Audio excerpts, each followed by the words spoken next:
Então, ele faz essa crítica e eu refleti como, onde que começou ele? Foi na base, que a gente pode tentar evitar. Por exemplo, hoje eu trago aqui para discutir, antes de discutir NR, cabe ou não cabe NR, eu discutiria aqui, a minha proposta é discutir com você o que é risco psicossocial, né? Qual é a concepção de risco psicossocial, por exemplo, que serviria de base para uma proposta como essa, de NR? Como é que fica essa noção de risco nessa proposta? É possível adotar essa noção de risco sem resvalar desses problemas todos que a gente tem visto nos outros países, e no caso específico da França? Quer dizer, como é que a gente pode fazer a noção, incorporar a noção de risco para os fatores psicossociais, né? Sem cair nesses problemas identificados por esses teóricos franceses. Como afastar o perigo de transformar essa noção na simplificação comumente feita de sujeitos passivos, indefesos, frente às agressões do meio? Mais importante, é possível, de fato, tratar o psicossocial como risco? De que forma, em quais circunstâncias? Eu acho que foram questões que o Fernando também manifestou uma inquietação aqui na fala dele. Né, quando ele falou, inclusive, que é um terreno pantanoso, e é mesmo. E também acho que uma questão que ele levantou, caso se conclua por uma NR, qual seria de fato o potencial transformador de uma NR frente aos problemas identificados, que também é uma inquietação que o Fernando apresentou. Mas, enfim, eu achei que eu poderia contribuir aqui hoje, recuando um pouco a discussão, ao invés de discutir propriamente a NR, discutir o próprio conceito que embasa essa NR, que é o conceito de risco psicossocial. Achei que com isso a gente poderia, talvez, ganhar um pouco e aprender com a experiência dos que foram à nossa frente e não incorrer nos mesmos erros que eles têm incorrido. Obrigada.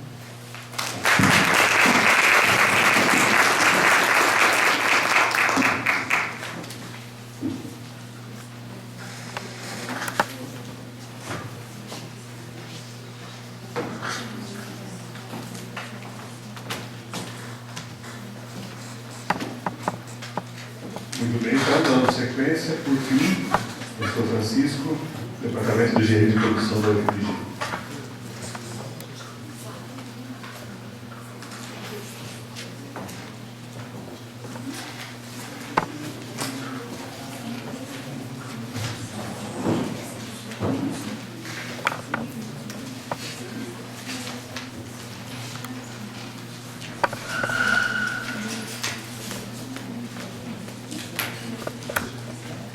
Bom dia.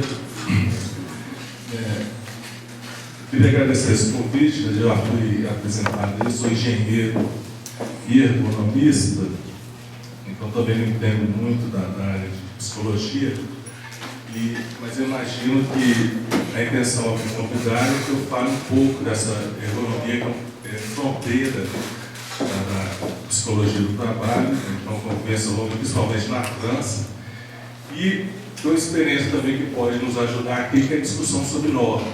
A NR17 passou por uma experiência semelhante, questões também complicadas como essa, e a gente poderia avaliar essa experiência e ver se vale a pena ou não criar uma norma, mesmo com todas as dificuldades que foram apontadas aí. Para colocar a questão de uma maneira mais direta, a gente sabe a origem do problema, né? Ninguém é ingênuo para saber que são relações de poder capitalistas que criam todas essas formas de adoecimento. Então, saúde quer dizer criar contrapoderes. O direito, geralmente o direito a gente sabe que é capitalista, mas o direito do trabalho é um direito anômalo que tenta, dentro da relação contratual, criar um contrapoder e normatizar a relação de exploração para que ela não seja tão perversa e possa ter um mínimo de saúde. Bom, e todo o direito do trabalho em relação à saúde é uma tentativa de criar esse contrapoder. Então, se Eu acho que a questão, no fundo, se resolve é isso. Se essa norma permite criar um contra-poder, a resposta seria sim, ela é bem-vinda. Se não, ela vai gerar exatamente o contrário.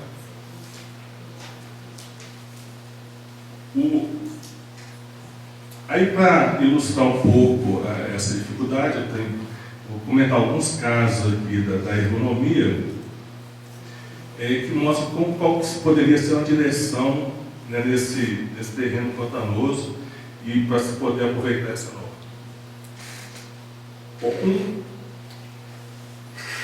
O mais difícil, o problema da norma e do direito, é que ele é sempre formal, ou seja, ele tenta enquadrar uma relação social, uma relação de poder, mas ele é impotente para dizer realmente o que vai acontecer. Então, a verdadeira regulação, ou contra-poder, se dá de uma forma muito mais sutil do que aquilo que está na letra da lei.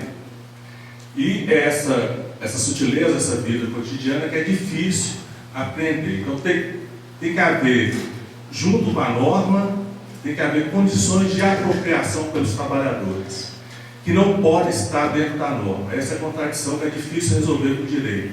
O direito não resolve, mas ele pode ser um instrumento útil, desde que ele seja reapropriado pelos trabalhadores.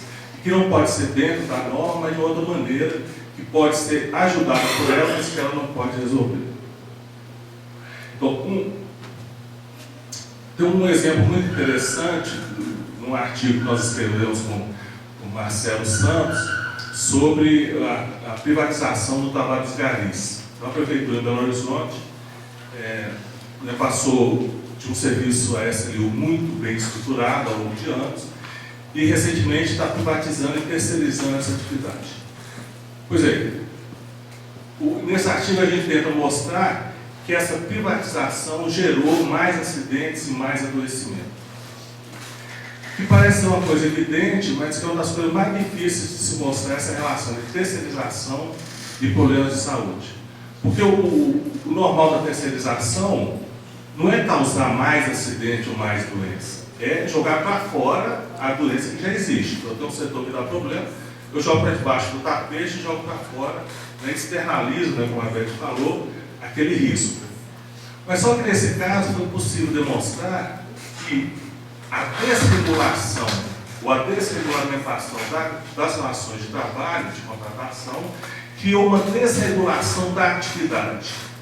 Então, só para dar um pequeno exemplo, em torno da noção do meu trecho.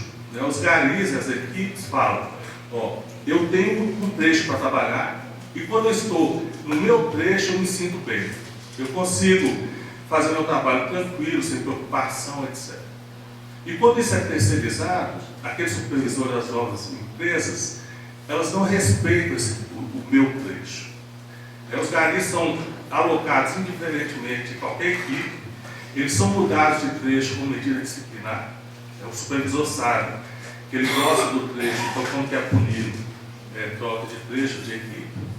E esse sentido do meu trecho não é uma coisa puramente simbólica, subjetiva, é uma coisa bastante concreta. O meu trecho quer dizer, quando eu estou naquela rua, eu sei onde pular, eu sei como pular, eu sei onde eu tenho o meu lanche, eu sei como fazer o trabalho mais rápido, mais eficiente, sem riscos, etc, etc.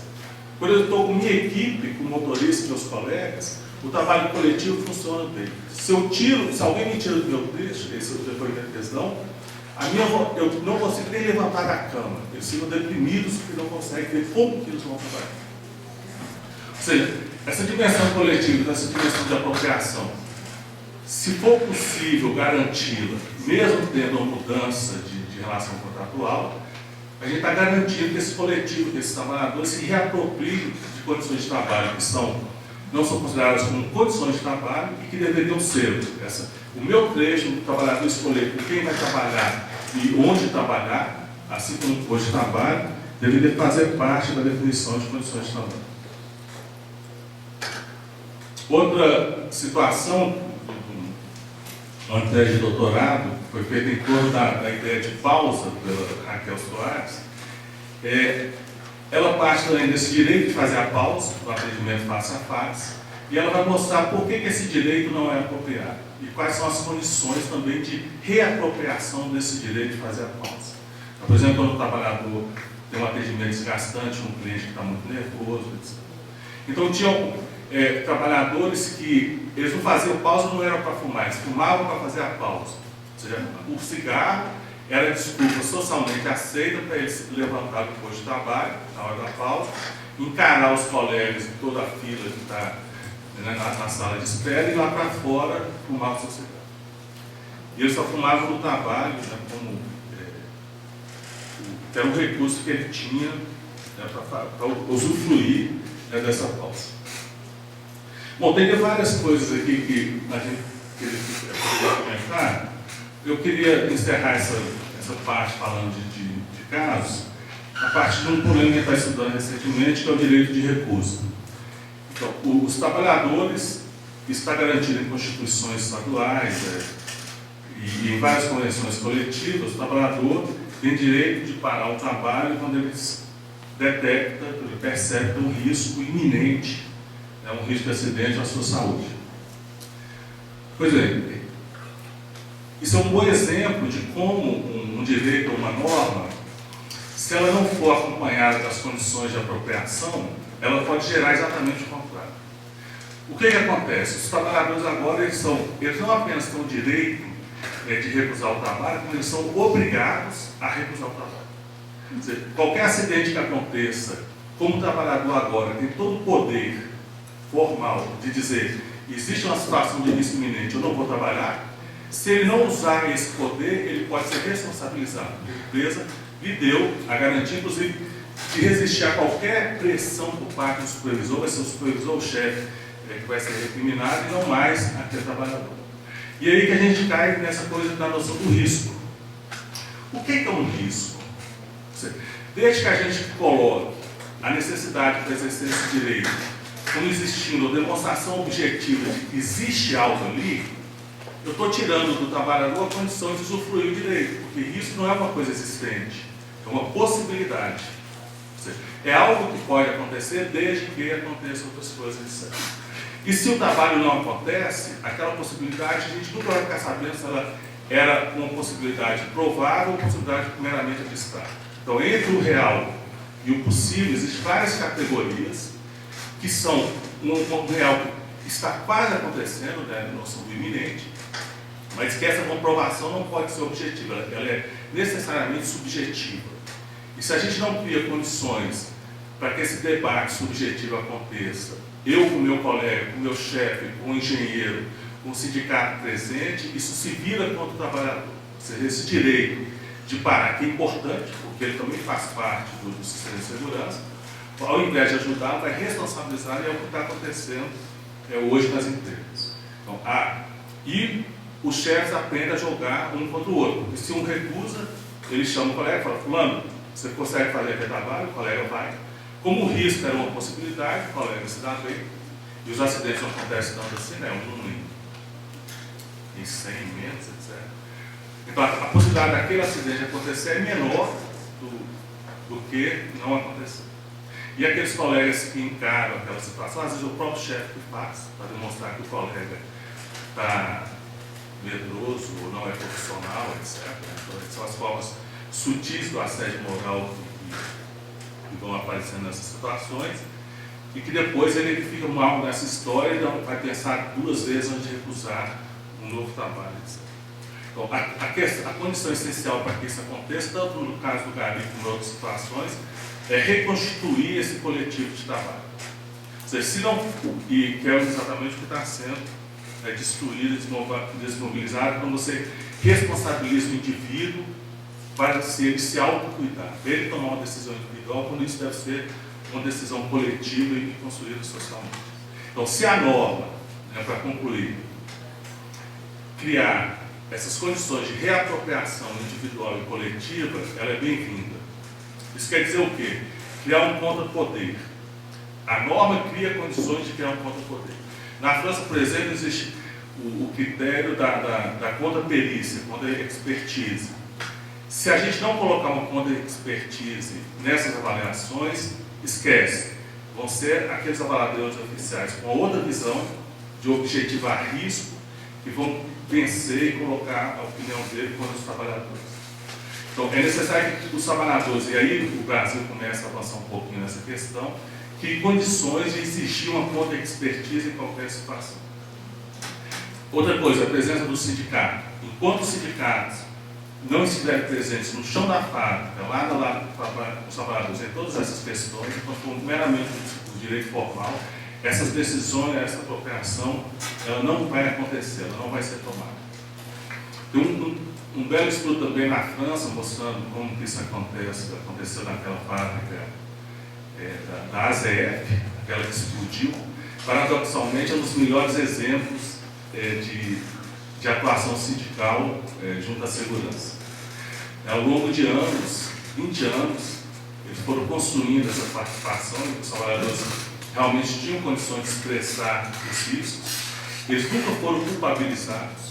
Em um determinado momento que acontece um incidente, aí o trabalhador fala que aconteceu porque ele tirou o EPI, o diretor quer punir, e toda a fábrica se moveu e diz, não, se começar a punir, a gente vai começar a esconder. Então não é assim que a gente faz prevenção aqui. Aí o diretor deve rever aquela punição que ele havia dado ao trabalhador, e é isso que normalmente acontece. A gente não consegue analisar incidentes, não consegue analisar acidentes, porque a gente fica procurando culpado. E se a gente procura um culpado, a gente não consegue enxergar. A análise para na culpa e a gente não vê por que aquele trabalhador se comportou daquela maneira. Então, se esses contrapoderes puderem ser criados, e aí a norma, mesmo sendo uma norma que é sempre, a natureza da norma ela é formal, mas se isso puder ser introduzido pouco a pouco, a gente poderia começar a avançar. Bom, eu só queria comentar rapidamente então a experiência da NR17. Quando ela foi criada, também lá no início dos anos 90, teve muita discussão, mas faz sentido ter uma norma de ergonomia, porque a inspiração não era a ergonomia dos fatores humanos, essa que dá parâmetros objetivos, a altura da cadeira, a iluminação, a quantidade de toques, a pausa na hora de trabalho, etc. Só que o contexto social era esse, né, dos digitadores, dos bancários. E a norma ela é um Frankenstein que tem uma parte que é objetiva e tem uma parte que é subjetiva, é mais aberta, que é um pequeno capítulozinho sobre a organização do trabalho, que fala de cadência, de ritmo, de conteúdo do trabalho, e que deixa uma portinha, uma janelinha para que a gente consiga trabalhar. Então, na minha avaliação, hoje, né, depois de uns 20 anos aqui, 20 e poucos anos que essa norma existe, exatamente 20 anos, é que ela foi positiva porque ela deu condições para que algumas pessoas que têm uma visão diferente, eles conseguiram atuar, então a gente começou a criar um ponto de poder, através da ação junto ao Ministério Público do Trabalho, e uma formação longa e pesada também na DRT, nos auditores fiscais, e pouco a pouco cria esse espaço. Ele é mínimo, e hoje inclusive está diminuindo, né, eu nem saberia dizer qual é a proporção, mas é uma pequena partezinha, é um espaço mas esse espaço foi positivo. Ele foi acompanhado de uma série de outras ações externas para aproveitar essa brecha, inclusive os técnicos dos Ministério Público, do Trabalho e outros, eles recusam determinados laudos econômicos porque já tem um outro padrão, tem um outro exemplo, permite dizer, olha, isso aqui não está adequado. Então, mesmo que tenha todos esses vieses que pode acontecer em relação aos riscos psicossociais, eu acho que poderia, talvez por aí, não vou agora emitir a minha opinião, mas a gente pode discutir, talvez por aí encontrar uma saída.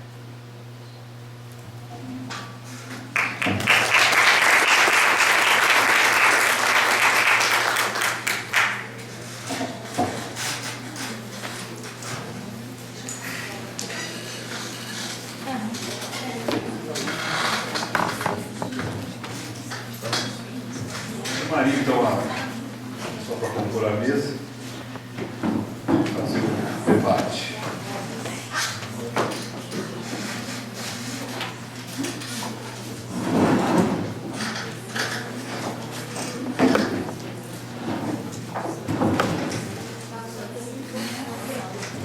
Tem um microfone aqui também. Então, gente, quem tem perguntas?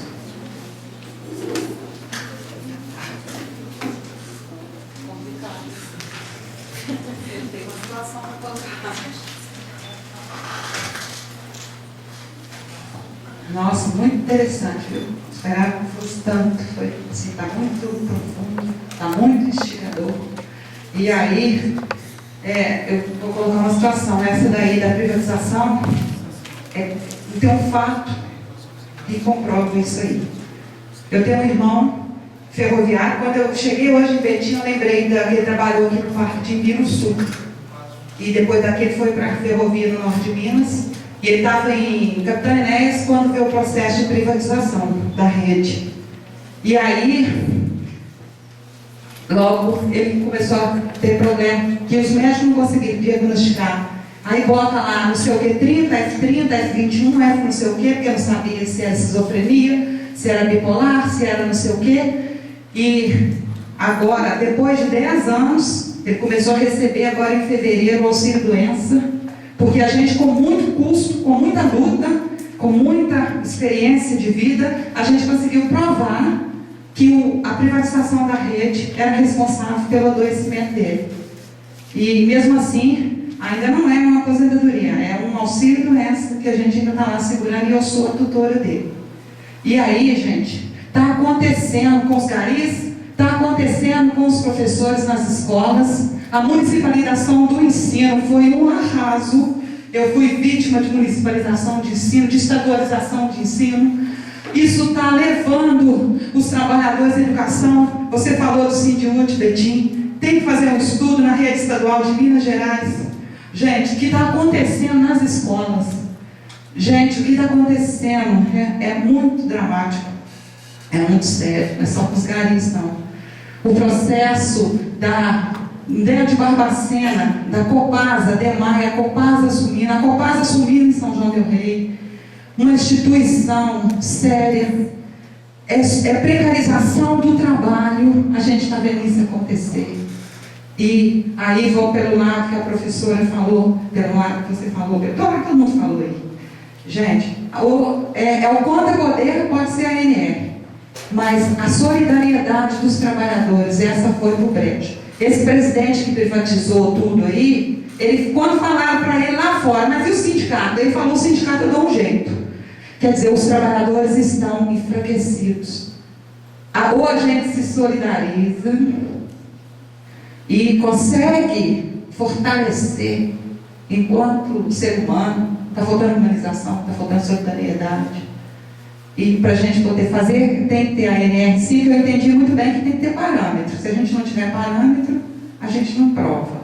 Mas se a gente não tiver solidariedade, como fez na da EPI, a gente vai e faz o trabalho do outro e assume, o Estado se responsabiliza, empurra para a prefeitura, que terceiriza, e hoje tem câmera dentro de sala de aula focalizando no professor.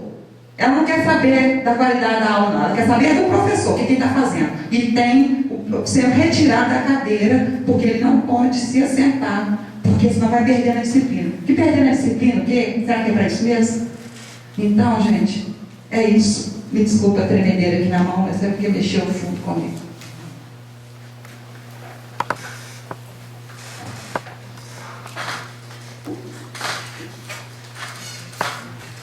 Mais alguém?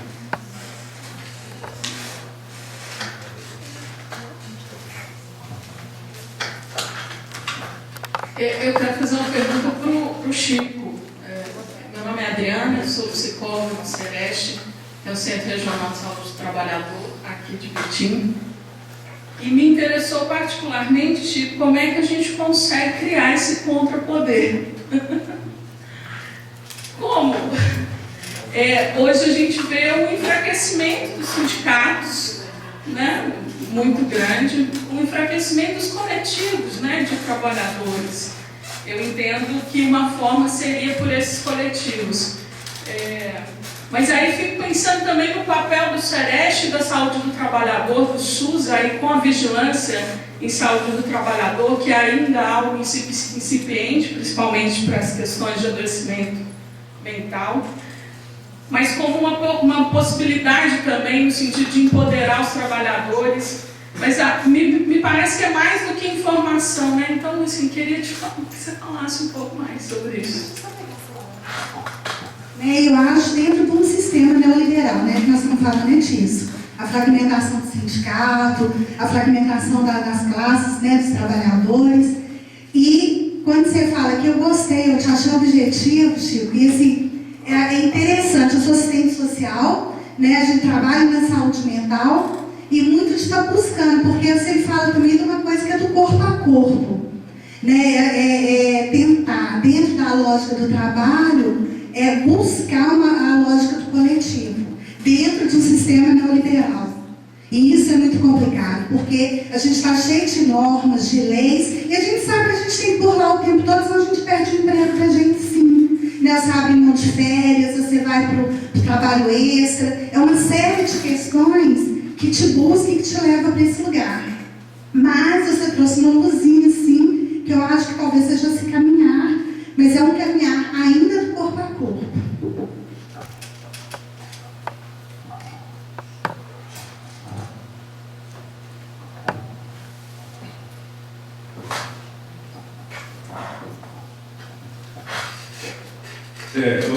É sempre difícil, né, tentar encontrar as brechas, quando na direção que a gente quer, dentro dessas relações de poder. Tem um pequeno livro do Mesaros, que é muito interessante, ele aborda exatamente isso, a missão histórica no momento atual, em que ele sempre, bom, ele é filósofo, uma abordagem genérica, ele não dá o concreto, mas o esquema geral é esse. Sempre existe algo que a gente pode fazer, mas tem que ser a coisa certa, não pode fazer qualquer coisa, senão o tiro sai pelo outro lado. Sempre existe algo que a gente pode fazer que vai avançar na direção que a gente quer. E esse algo, por isso que o Estado soviético deu errado, é porque ele abandonou o corpo a corpo. Esse poder se dá no cotidiano. É aqui que a gente vai resolver as questões. Então, na nossa área, a gente tem um modelo que não por acaso deixou de ser usado, que é da escola sociotécnica, que os suecos desenvolveram na indústria automobilística e depois foi destruído politicamente, né, porque avançava na outra direção. Esse modelo tem dois princípios que são interessantes. Um é da especificação mínima. O que isso quer dizer? Que eu coloco um procedimento até um certo ponto e a partir daí aquela equipe tem autonomia, né, para resolver seus problemas. E eu vou interessar o resultado que eles vão fazer, ao invés de ficar, né, determinando como eles vão fazer. Ou seja, é uma lacuna de regras que vai no sentido da saúde. Mas lacuna de regras, né, como o Fernando falou, pode ir contra a saúde. A falta de regras também deixa as pessoas à mercê do vire-se. A gente deu as condições, a meta, e agora se virem para dar o resultado. Então, sempre tem essa dupla face, né, que a gente tem que tentar evitar. Então, para que isso aconteça, a definição de metas tem que ser debatida, tem que ser consensual. Não pode ser imposta nos sistemas como existe hoje, que acaba criando uma esquizofrenia dentro da empresa. Você tem que fazer o seu trabalho e depois tem que produzir para produzir resultado. Porque o sistema de metas não cola com a atividade real. É mais uma coisa que eu tenho que inventar números para satisfazer os relatórios, etc. E aí gera toda essa pressão redobrada, né, sobre os trabalhadores. Inclusive, não é só o trabalhador, não. Tá? O gerente suicida, engenheiro suicida, porque também está nesse sistema maluco que foi criado e a gente não consegue sair dele. Então, uma coisa é isso, autonomia. Tem que abrir o espaço da autonomia real, e não é fictícia, inclusive discutir meta, porque senão cria uma armadilha que os trabalhadores vão penar e vão sofrer mais. Outro princípio que tem é de hierarquia reversa. O chefe não é quem manda, é quem obedece. Ou seja, o supervisor dessas equipes não manda nada lá dentro. Ele é apenas um mandatário que vai lutar lá fora com os gerentes para defender condições de trabalho para a equipe. Então, ele é um representante externo, não um chefe. um representante interno da hierarquia. Inverte a relação. E é isso